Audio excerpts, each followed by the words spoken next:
La maggior parte delle persone cercherà di fare del suo meglio nel 2023. Pochi miglioreranno, alcuni peggioreranno. Magari tu vuoi raddoppiare i tuoi guadagni quest'anno, passare a tutti gli esami, leggere un libro a settimana, perdere 20 kg. Oggi voglio parlare di un libro, una guida che mi ha cambiato la vita. So che funziona perché sta funzionando per me. Così sarai tra le persone che quest'anno saranno più in forma, saranno più intelligenti, leggeranno più libri e probabilmente faranno anche più soldi. Quindi sarà un video particolare, un po' più lungo del solito, dove ti spiegherò la teoria e la pratica in base alla mia esperienza. Anch'io sto imparando come te e ho visto dei risultati importanti. Non sto vendendo niente e il video è gratis. Abitudini atomiche, Atomic Habits di James Clear, bestseller mondiale. Ho scelto 3 idee da questo libro per cominciare oggi perché mi piacciono le cose pratiche. Abitudini. Questa è la chiave del successo, abitudini vincenti, sport, lettura, mangiare sano, parlare con le persone, costruire cose. Fai queste cose ogni giorno e in 2 anni sarai una persona invidiabile, indifferentemente da quello che fai nella vita. Abitudini cattive, procrastinare, droghe fisico-mentali, falsa dopamina, mangiare male, trattare male gli altri e il successo sarà sempre lontano anni luce. E così sono leggi che esistono da millenni. Noi siamo ciò che facciamo ripetutamente. Perciò l'eccellenza non è un atto singolo, ma un'abitudine. E non lo dico io, lo diceva Aristotele. Adesso però andiamo un po' più sul pratico. La prima idea. Vuoi un 2023 di successo? Comincia in piccolo. Ti racconto una storia. Io so che sei capace di correre 10 km. I buoni propositi del nuovo anno, essere in forma, correre un po'. Quindi, pieni di motivazione andiamo a correre il primo giorno, 6-7 km, massacrante, però ci riesci. Lo fai una seconda volta, rischi un infarto, però ci riesci. Dopodiché non lo farai mai più. È troppo difficile, non siamo abituati. Lo so perché ho provato anch'io, con la pura forza della motivazione. Dura poco. Cosa ho imparato però da abitudini atomiche che mi ha cambiato la vita e lo farà anche per te? Comincia in piccolo. Vuoi un'abitudine sana nuova? Perfetto. Vuoi leggere più libri? Sono d'accordo, è il mio secondo lavoro.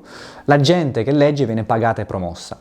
Ecco come ho fatto io, il mio esercizio quotidiano. State se vuoi provarlo oppure no. Comincia con 5 pagine, fermati. Domani altre 5. Dopodomani magari 4 pagine, 7 pagine. Fa ridere, sì. Non racconterai mai a qualcuno che hai letto 5 pagine, ho fatto 6 flessioni, ho corso 1 chilometro come me 2 anni fa, però sviluppi in silenzio disciplina e si accumula, perché 5 pagine al giorno fanno un libro al mese, che fanno 12 libri all'anno.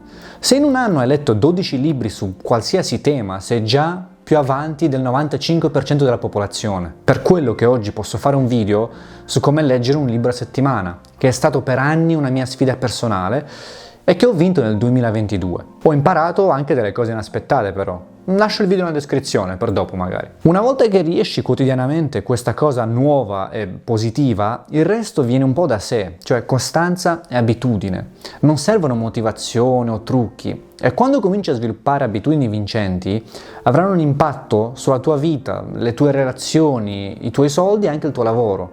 Cambiando alla fine di 1% in meglio, alla fine dell'anno sarai una persona nuova. In un anno cambi tutto perché hai le abitudini che ti sostengono, ti danno energia, risultati e disciplina. Seconda idea, che non ti piacerà. Insistere nella noia. I risultati che fanno la differenza, che cambiano la vita, si vedono dopo mesi, anni, crescono in silenzio. Quindi se vai in palestra 4 volte e non hai muscoli, è normale. La vera differenza è quando vai 300 volte. Però hai l'abitudine e la disciplina per andare 300 volte? O meglio detto, ti interessa abbastanza? A me per esempio interessa la crescita personale, i libri, la psicologia pratica e ci dedico tempo, anche la notte, senza guadagnarci niente. Perché ho scelto di sacrificare il mio tempo per questa abitudine, che a volte è noiosa.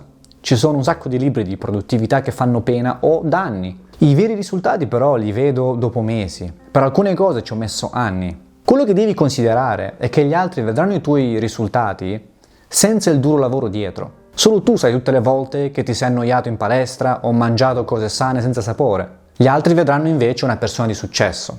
Però devi insistere nella noia. finché le abitudini vincenti ti faranno svoltare. Anche quando non vedi niente, l'energia si accumula. 2 mesi nel fare pratica con la chitarra, per suonare 4 accordi. E poi di colpo sai suonare 2 canzoni, che fanno colpo sugli altri. Una differenza enorme, però solo tu e le tue dita doloranti sanno la dura e noiosa verità. Terza idea. Collega le abitudini alla tua identità. Dire che vuoi guadagnare 10.000 euro al mese non significa molto. Non abbiamo direzione, è solo un numero. Invece un'identità è quello che ti rappresenta veramente. Dire che vogliamo diventare imprenditori, atleti, musicisti, questo esprime qualcosa, ti dà una direzione, ha dei valori. Questo ci darà la sana motivazione per sviluppare abitudini vincenti. Quando nel mio caso ho capito che mangiare più verdure non è solo un consiglio del dottore, per esempio, può essere uno stile di vita, un'identità. Mangio più verdure perché voglio essere una persona più sana. E siccome ci tengo alla mia identità di persona sana, magari farò anche un po' di sport. Magari bevo meno vodka. Penso che riesci a capire in che direzione sto andando. Lo trovo un'idea importante per la vita questa, di scegliere un'identità con abitudini invece di semplici obiettivi e numeri. Quindi questa identità che ti scegli avrà delle abitudini e queste abitudini ti daranno poi risultati per essere esattamente la persona che vuoi essere. Una delle mie identità ideali è essere una persona di cultura e ogni volta che leggo sento che mi sto avvicinando a quel Alex ideale, che ancora non sono. Tu puoi fare la stessa cosa per la tua versione ideale, con questa mentalità che ti ho presentato adesso. Ok, mi hai ascoltato fino ad ora, alcune cose ti stanno interessando, però ti stai chiedendo magari come mettere in pratica queste idee. Esattamente come ho cominciato io 5 anni fa. Ora ti spiego. Crea intorno a te un ambiente che ti stimola nella giusta direzione. Vuoi fare più sport? Tieni il borsone della palestra sempre pronto e vicino, così ti ricorda cosa vuoi veramente. Vuoi mangiare più sano? Butta le merendine. Non devi resistere alle tentazioni, devi rimuoverle. Io così faccio, per esempio, è semplicemente più facile e intelligente. Ho un sacco di blocchi sul telefono per non farmi ingabbiare dalla tecnologia e procrastinare. Ho libri ovunque in casa per leggere quello che mi serve. Secondo passo, misura e pianifica. Non lasciamo il nostro futuro a caso. Troppe volte ho detto che farò un video nuovo il pomeriggio e poi non l'ho fatto. Tu hai detto che farei sport domani o dieta domani e non l'hai fatto. L'approccio che invece ha fatto una differenza per me, e lo farà anche per te, è fissare cosa, quando e dove verrà fatto. Da qualche parte per iscritto. Praticamente hai preso un appuntamento per fare questa cosa. Questa è una mossa vincente. Non lasci il tuo futuro e il tuo miglioramento al caso. Ora, prima di continuare con l'ultimo passo, voglio ricordarti di fare le cose in piccolo. Questa è la chiave. Esagerare la ricetta per distruggere una nuova abitudine sana. Ho fatto anch'io questo sbaglio varie volte. Suona controintuitivo, lo so, però troppo entusiasmo all'inizio può fare danni. Una cosa da considerare che aiuta, specialmente all'inizio, è molto meglio fermarsi e avere voglia di fare ancora, piuttosto che fare troppo all'inizio e farsi passare la voglia. Ok, ora l'ultimo passo è il mio sbaglio più grande. Premiare le buone abitudini. Se hai letto 10 pagine per cominciare, è una cosa eccellente. Sei andato a camminare 1 chilometro, top. Perché? Perché 10 pagine sono 10 volte meglio di 0 pagine. 1 chilometro di camminata ti rende più sano invece di usare quel tempo per stare sul divano. Quando all'inizio vuoi creare un'abitudine nuova, vincente, datti delle ricompense. Altrimenti il tuo cervello cercherà di tornare alle vecchie vie di pigrizia e comodità. Ho detto infatti che questo è stato il mio sbaglio più grande perché io per molto tempo davo i cambiamenti buoni per scontati e questo a lungo termine crea insoddisfazione. Ti renderanno un padrone crudele e severo di te stesso. Non fare il mio sbaglio. Si può migliorare senza così tanto stress. Per concludere, oggi abbiamo parlato di mentalità vincenti, come sviluppare nuove abitudini vincenti. Cambiando 1% ogni giorno in meglio, i risultati accumulati ti cambieranno la vita. Comincia con pochissimo all'inizio, però sviluppa costanza, pazienza e diamoci tempo, i risultati arriveranno. Annoiarsi anche va bene. Fa parte del viaggio di crescita per sviluppare un'identità vincente, più serena, più di successo in quello che interessa a te. Questo è il segreto delle abitudini atomiche.